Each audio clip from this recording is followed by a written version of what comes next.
I want you to take a second and just visualize your last experience trying to meet someone new. Oh, yeah, that is a loaded request for most people. Right.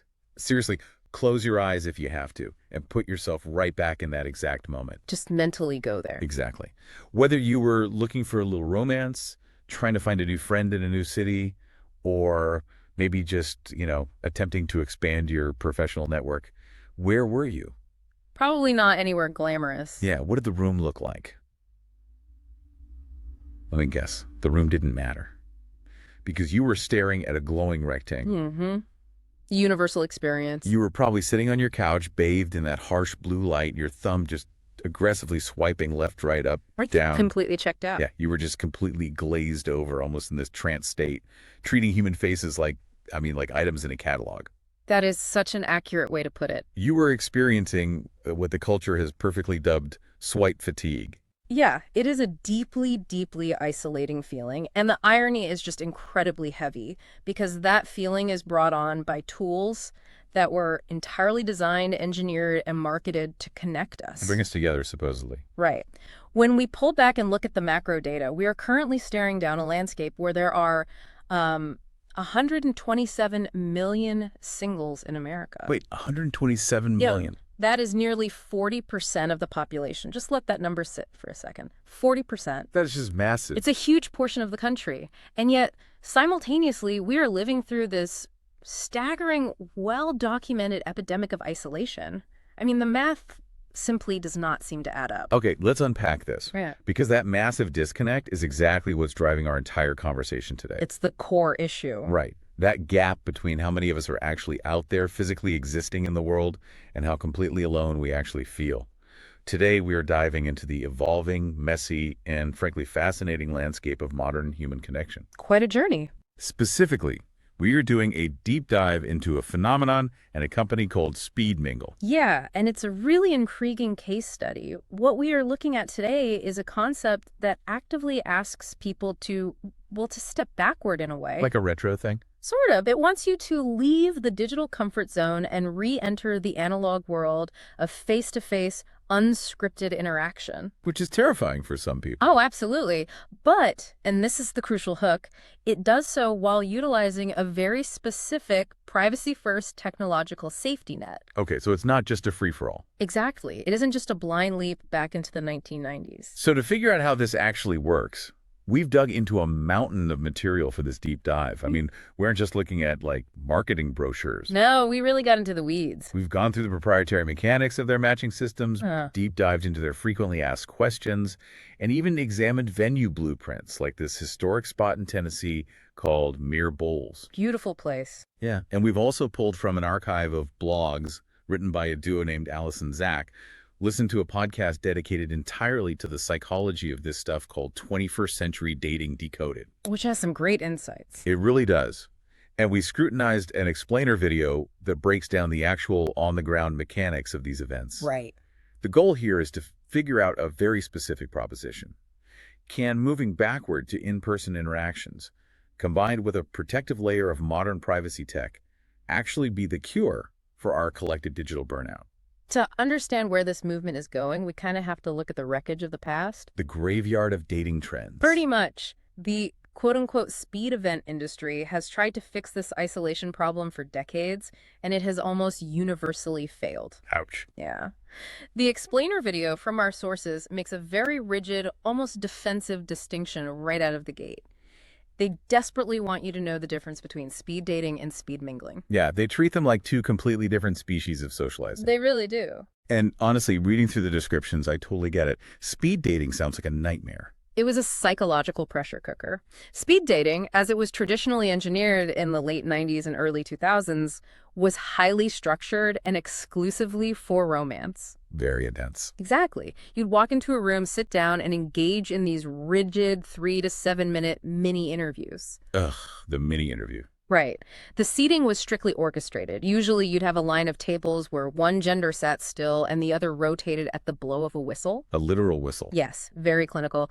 The entire psychological framework was basically a rapid-fire assessment. Like, are you my future spouse? Yes or no? Yeah. It was a high-pressure vetting process that induced massive anxiety. It's basically corporate interviewing, but with, like, bad lighting and a cash bar. That's spot on. You're sitting there with a literal clipboard, grading a human being on their 5-year plan while a timer ticks down. Hmm.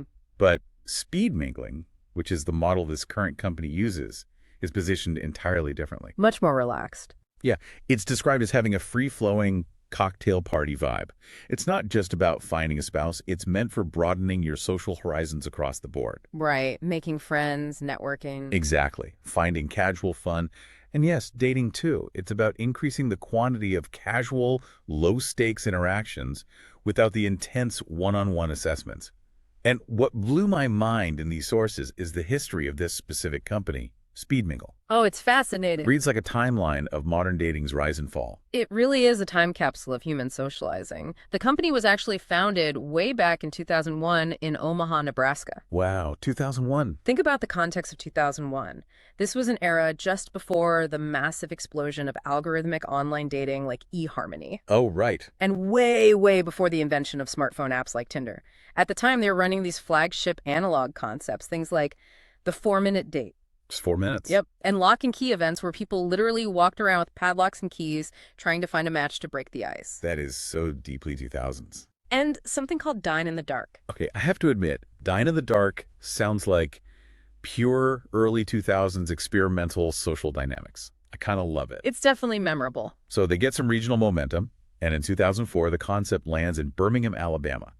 A guy named Brad Peters attends an event, gets totally hooked on the energy of the concept, and by 2006, he buys the entire company. He saw the potential. He really did.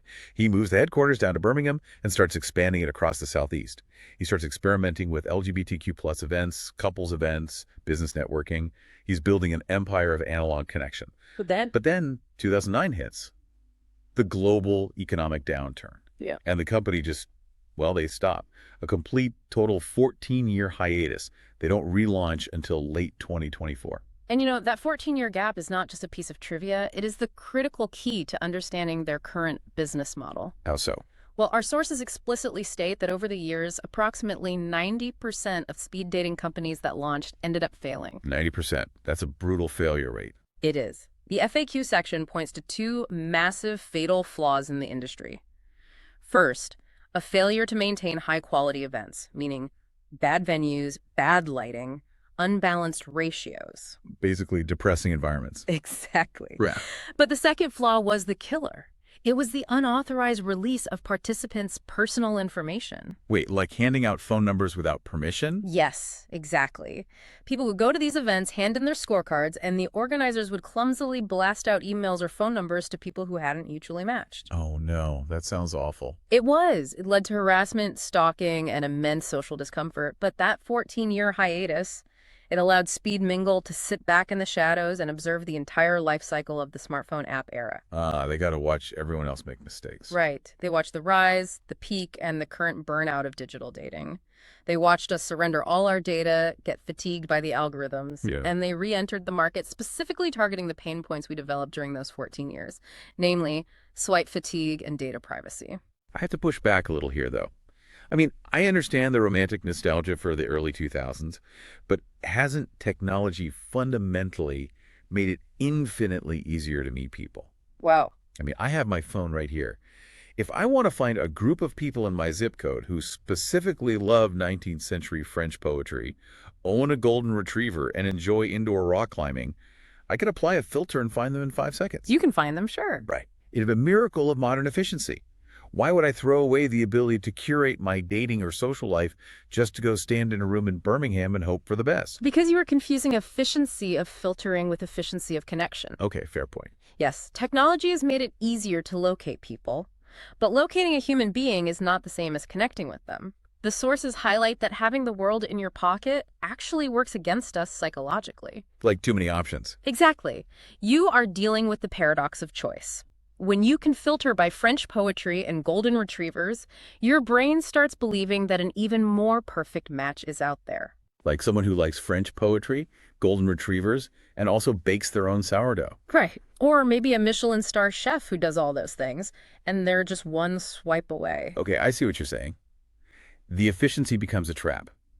When you open a dating or networking app, the sheer volume of faces makes it paradoxically impossible to choose anyone because settling feels like a failure. It creates a constant state of dissatisfaction. You start treating human beings like inventory. If the person across from you on a date mispronounces a word, you think, well, I have 40 unread matches in my pocket. Let me just go to the bathroom and queue up the next one. That is exactly the mentality. You stop trying to connect and start trying to consume. Exactly. You commodify the human experience. And this brings up a crucial question for you, the listener, to really consider. Look at your own digital footprint. Think about it. How many online connections do you have across all your platforms? Hundreds, maybe thousands if you count LinkedIn and Instagram. Probably thousands for a lot of people. Now, strip all that away. How many truly meaningful local connections have you made in the last 6 months? That's the real test. People in your actual zip code that you could call right now to grab a coffee or help you change a flat tire or just sit on the porch with? For most people, despite having thousands of digital connections, the physical number is approaching zero. Wow.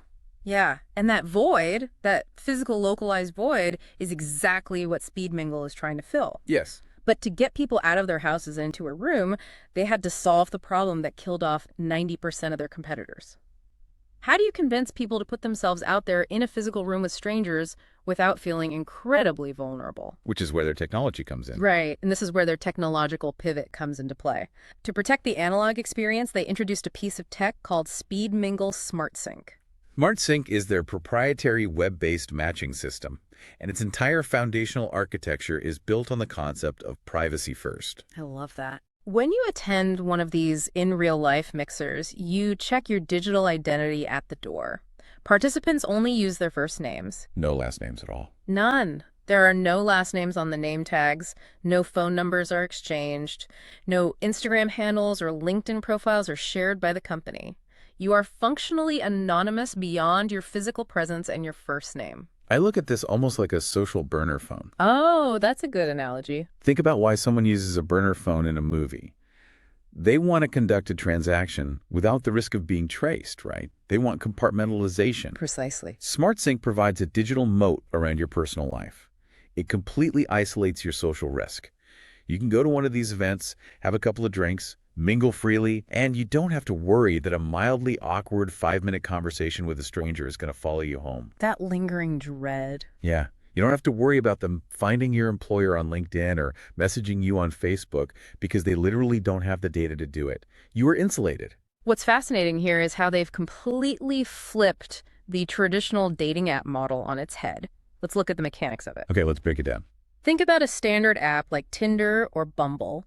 On those platforms, the technology is the introducer. Right. It uses algorithms to put a face in front of you on a screen, and its entire goal is to push you toward a physical interaction. The app wants you to match, chat, and ultimately exchange phone numbers to move off the platform and into the real world. So the tech comes first, reality comes second. Exactly. SmartSync, however, uses technology as a firewall. It reverses the order. You meet in person first. The human analog interaction is the introduction. So reality is first. Right. Then, post-event, the technology steps in to act as a protective barrier. It holds the data so you retain total, absolute control over who gets access to your life. Right. And the way this matching mechanic works is so distinct from the old days. Traditional speed dating used to involve handing in a physical piece of paper, a scorecard, to a tired host at the end of the night. And then waiting. Oh, the agonizing wait. You'd have to wait 48 hours for the company to manually tabulate the cards. Which is just awful. It was terrible. And then you'd get this slightly depressing email telling you who liked you. It was like waiting for test scores. But with SmartSync, they've modernized the back end without ruining the front-end experience. Very true. Before you even attend the event, you build a profile based on your interests. The algorithm calculates a compatibility percentage based on shared hobbies, your values, your professional interests. But what it doesn't calculate are demographic filters, like exact age, race, or gender preferences. That is a critical distinction to make. The sources point to a specific blog post in the Allison Zach archives titled Data Blind Speed Mingling versus Speed Dating. Data blind. Yes. This concept of being data blind is revolutionary in a hyper-curated world. When you strip away the analytics, when you remove the specific height requirements and racial preferences that dating apps heavily rely on to keep users engaged, you are left with just a room full of people. Which forces you to actually engage. It forces a level of organic discovery.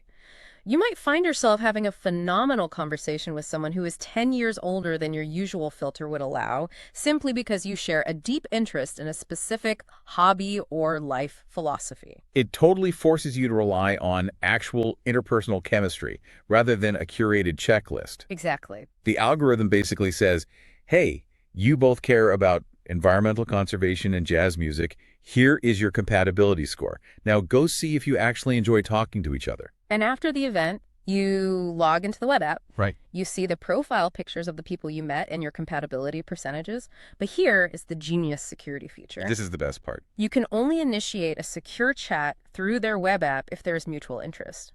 If you check yes on someone and they check no, they never even know you checked yes. So there's no embarrassment. None. Yeah. Your personal info is entirely cloaked until you explicitly decide to reveal it inside that secure chat. Which transitions us perfectly into the next major hurdle of modern socializing. Let's say the system works. You have this safe, firewalled environment. You feel secure. Your data is locked down. Okay, yeah, at the event. Right. You walk into the historic manor, and you are standing face-to-face with a potential match. You have no screens to hide behind. Mm-hmm. How do you actually bypass the agonizingly boring small talk that ruins most initial interactions? Ah, yes, the dreaded "so what you do for work" interview. It is the absolute fastest way to kill the vibe in any room. The second you ask someone what they do for a living, you immediately put them into a professional, performative mindset. They pull out their mental resume. Yes. It stops being a social interaction and starts being a status negotiation.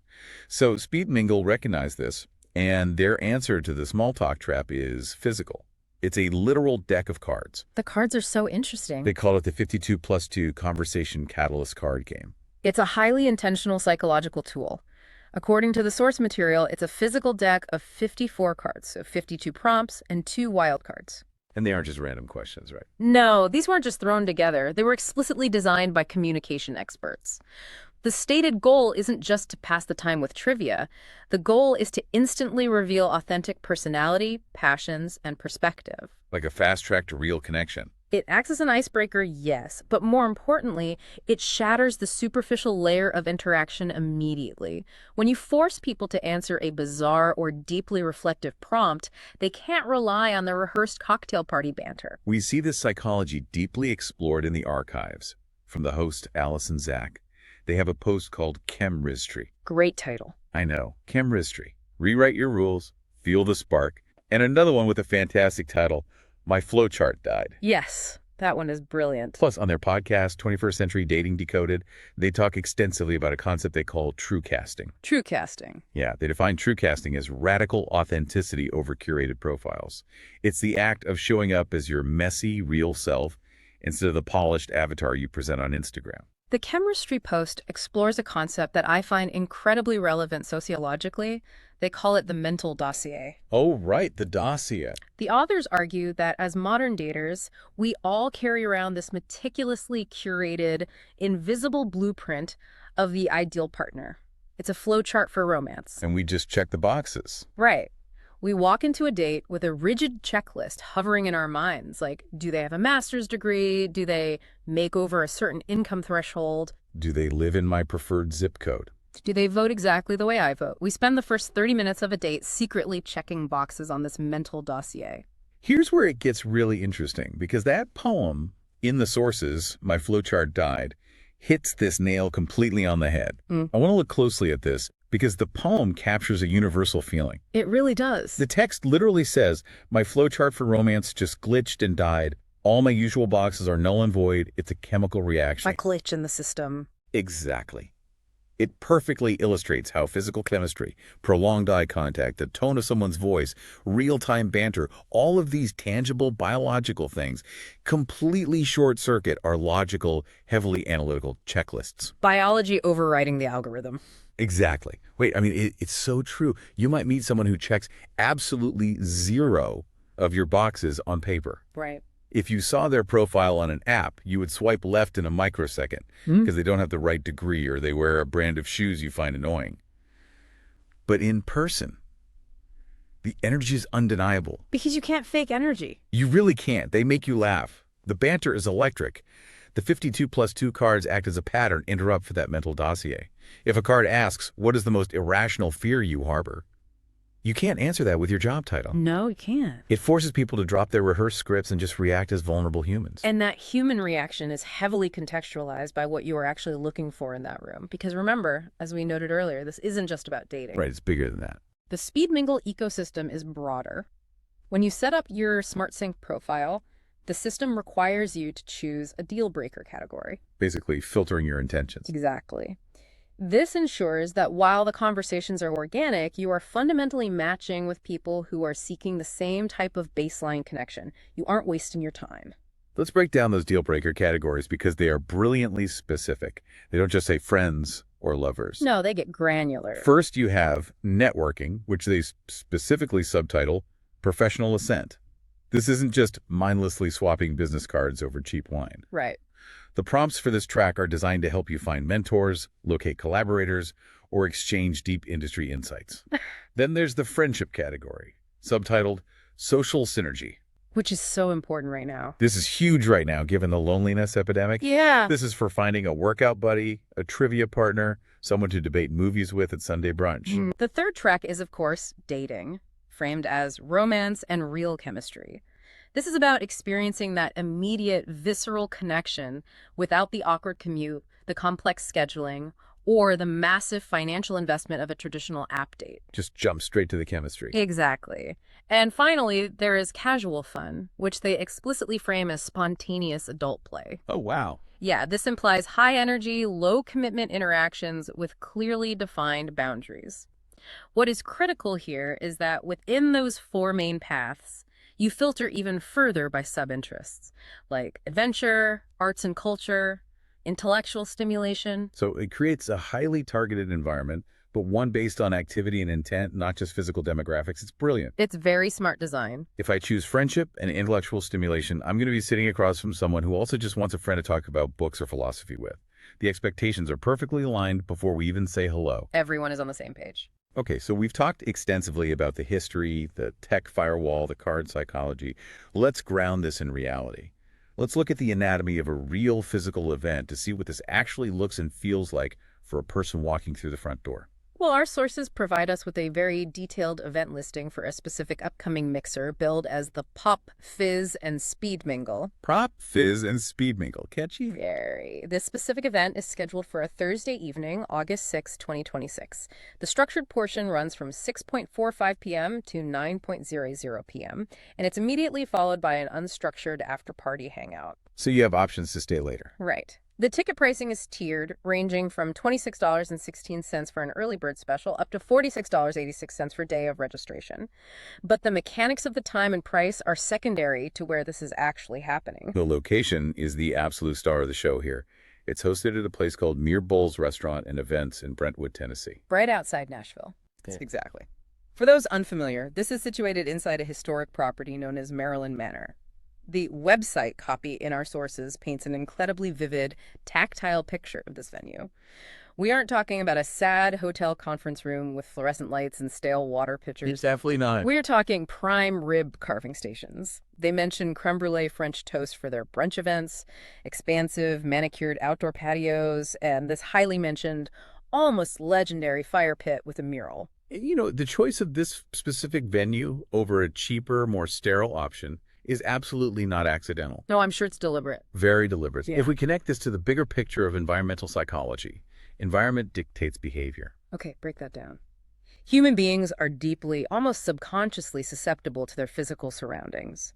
Why host a social mixer in a historic manner in Brentwood instead of a brightly lit conference room near the airport? To make it feel premium. Partly, but it's deeper. Because the architecture, the lighting, the sophistication, and the warmth of Mere Bowls fundamentally elevates the entire interaction. It shifts the psychological framing of the event. How so? Like, what does a fire pit actually do to a conversation? It's fascinating. A fire pit completely changes spatial dynamics. A conference room table forces linear, oppositional seating like an interrogation. Or a job interview. Right. A fire pit is circular. It draws people in, lowers their physical guard, and the softer, flickering light physically dilates pupils, which actually mimics the biological signs of attraction and comfort. Wait, really? The lighting mimics attraction. Yes. Dilated pupils are a subconscious sign of interest. It takes an event that could easily feel like a transactional, desperate meat market and transforms it into a high-energy, sophisticated social gathering. You feel like you are at a private party at an estate, not a dating event. That makes total sense. And the reviews of the venue in our sources back that psychological shift up completely. It's not just marketing fluff. People actually feel it. Yeah, you have a real reviewer named Rhiannon J. who raves about her Cosmo, her espresso martinis, and explicitly calls their short rib the best restaurant short rib she's ever had. High praise. Another reviewer, Haley M., specifically highlights the warm, intimate environment and how perfect that fire pit outside was for a date night. And Gregory B. praises the top-shelf spirits and carefully curated cocktails. The details matter. They really do. When you put nervous people in an environment that feels luxurious, cared for, and intentional, they tend to treat each other with more care. They step up to the environment. It provides profound social lubrication. Yes, literally in the form of top-shelf espresso martinis, which certainly help lower inhibitions, but also atmospherically. And the format of the event utilizes this atmosphere. Right. The listing notes that participants will engage in 10 to 15-minute mini dates. I want to highlight that time frame. It says it's longer than usual. Much longer. 10 to 15 minutes is significantly longer than the traditional 3-minute speed date of the 2000s. 3 minutes is basically a panic attack. Yeah, you barely get past your names. Exactly. 15 minutes allows for an actual nuanced conversation to unfold, especially when you're using those 52+2 cards to skip the small talk. And this specific event is categorized under their brand as a Speed Mingle happenings event. The sources mention other happenings like Shuck and Socialize, which I assume involves oysters. I would hope. Or Sip and Speed. Yeah. These are activity-based mixers. And frankly, looking at this from a business perspective, it's a brilliant model. The company actively offers host venue partnerships to local businesses. That's a win-win. Think about it. They use these high-energy, ticketed events to fill tables and sell drinks on traditionally off-peak restaurant nights. Tuesdays, Wednesdays, or in the case of this Brentwood event, a Thursday. Filling those empty spaces. It's a massive win for the venue, which gets guaranteed foot traffic, and a win for the attendees who get a premium, private feeling experience midweek. But you know, stepping into that premium experience requires an understanding of the ecosystem's culture. What do you mean? Well, every social environment, whether it's a dive bar, a country club, or a digital app, has unspoken rules, boundaries, and harsh realities. Oh, rules. Right. The FAQ section of our sources gives us a very clear, unfiltered look at the actual realities of participating in a Speed Mingle event.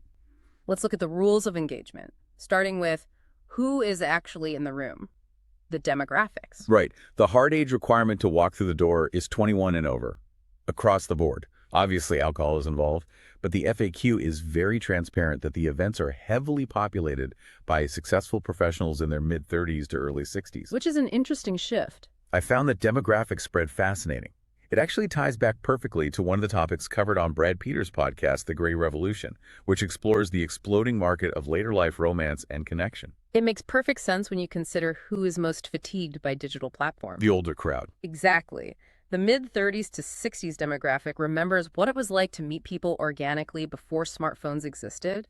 They have a baseline nostalgia for analog connection. They remember the before times. Right. Furthermore, they are often the ones most frustrated by the gamification of dating apps, which skew heavily toward the behavioral patterns of people in their early 20s. The endless swiping. This older demographic wants efficiency, yes, but they want it grounded in reality. And speaking of reality, transparency is a recurring, almost aggressive theme in their FAQ, particularly regarding their economics and their guarantees. Aggressive is the exact right word. They have a remarkably strict refund policy. It's almost jarring to read in today's customer service-obsessed culture. Oh, they do not hold back. They explicitly state, no refunds if you don't match with anyone. You cannot get your money back just because you struck out. Right. And crucially, no refunds if the room doesn't perfectly reflect your preferred age group. They maintain a strict open age policy to ensure everyone feels welcome, and they absolutely refuse to curate the room to match your exact demographic desires. Because, as they write, great chemistry transcends numbers, and they force you to accept that by refusing to refund you if you complain about the numbers. I love that. And I also want to talk about their dress code, because it genuinely made me laugh out loud when I read it in the sources. Oh, the grandmother rule. Yes. The official dress code is listed as smart casual. Pretty standard, right? But the specific written rule they elaborate with in the FAQ is dress as if you were with your grandmother in public. If she would not approve, change. It's humorous, yes, but it serves a very firm structural and sociological purpose. Really, setting the tone. Yes. This raises an important question about the culture of modern dating apps versus this analog model. Apps promise you the world. They imply, through their marketing and their user interfaces, that your perfect match is practically guaranteed if you just buy the premium subscription, boost your profile, or swipe a little longer. Yeah, they gamify it. Exactly. This dynamic breeds an intense, toxic consumer entitlement in modern dating. People feel they are literally owed a perfect match because they paid a tech company $20 a month. Like putting a coin in a vending machine and expecting a soulmate. Precisely. So what does this all mean for the people showing up at Mere Bulls? It means Speed Mingle is aggressively managing expectations and destroying that entitlement before you even buy a ticket. They lay it all out. They guarantee a fun, safe, organized environment. They guarantee you will physically meet people. But they explicitly state in bold letters that they cannot manufacture chemistry. That's a huge statement. Think about that specifically as it applies to you, the listener. When was the last time a company, especially a tech-adjacent company that uses algorithms, boldly told you what they couldn't do? It almost never happens. When did they last say, we can't guarantee you a result, we can only give you the room? It's a kind of radical honesty that cuts through the marketing noise we are so used to drowning in. It strips away the illusion of control that digital platforms sell us. An app tells you it can filter out anyone who doesn't meet your exact physical and financial specifications, making you feel like you are a god designing a partner in a laboratory. Build-A-Bear, but for dating. Right. Speed Mingle says, here are your community members. They might be older than you want. They might be younger than you expect. You might not match with a single one of them tonight. Put on a shirt your grandmother would respect. Have a polite conversation. See what happens. Just deal with it. It is a forced, sometimes uncomfortable return to reality. It is the ultimate anti-algorithm approach, which is wild considering they use an algorithm on the back end to match your interests. But in the room, you are forced to deal with serendipity, the chaotic, unplannable nature of human interaction. Which is how we used to do it. Exactly. Let's look back at the journey we've taken today in this deep dive, because we've covered a massive amount of ground. We really have. We started by looking at 127 million lonely swipers sitting on their couches, paralyzed by the paradox of choice. We traced a social concept born in Omaha back in 2001, kept alive through the 2000s by people who wanted to connect, paused for a decade and a half while a smartphone took over the world, and resurrected in 2024 to specifically combat the digital burnout that the smartphone caused. We examined how they blended the timeless analog need for physical connection, facilitating it through conversation cards that kill the mental dossier, utilizing engaging, atmospheric, historic venues like Mere Bowls, and relying on real-time biological chemistry. Right, the real stuff. But doing all of that while simultaneously protecting that vulnerability with modern digital boundaries. The SmartSync stuff. Yes, by utilizing SmartSync, enforcing first names only, and maintaining strict data privacy, they've created an ecosystem where the technology finally serves the human interaction rather than the humans serving the technology's engagement metrics. So I have to ask you, the listener, what stands out to you in all of this? Are you sitting there right now realizing you're stuck in a rigid social flowchart? A lot of people are. Do you carry around a mental dossier that is actively keeping you from connecting with the flawed real people right in front of you? Yeah. Are you deep in the trenches of swipe fatigue, treating human faces like items in an endless digital catalog? It might be time for a change. Maybe it's time to find a local mixer, put down the phone, trust a fire pit and espresso martini, and just see what happens when you say hello without a screen in the way.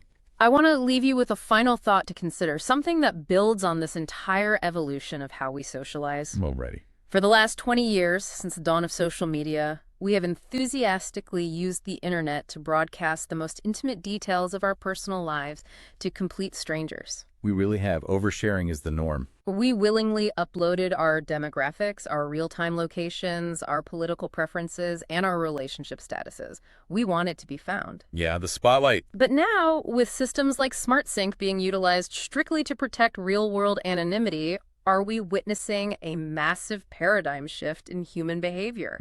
Are we entering an era where technology's primary role in our socializing will no longer be to expose us to the world, but to serve as a digital bodyguard for our physical lives? A digital bodyguard. Will the ultimate luxury of the future social scene be the ability to remain completely unsearchable, existing only in the physical moment until you and only you decide otherwise? That is a phenomenal thought to leave on.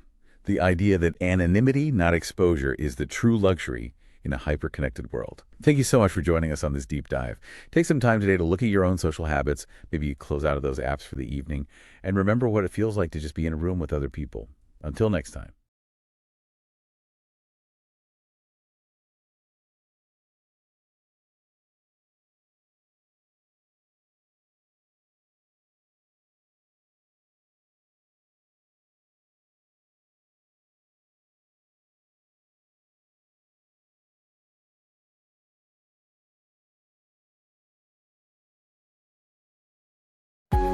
Thank you for listening and watching on the new Speed Mingle TV network.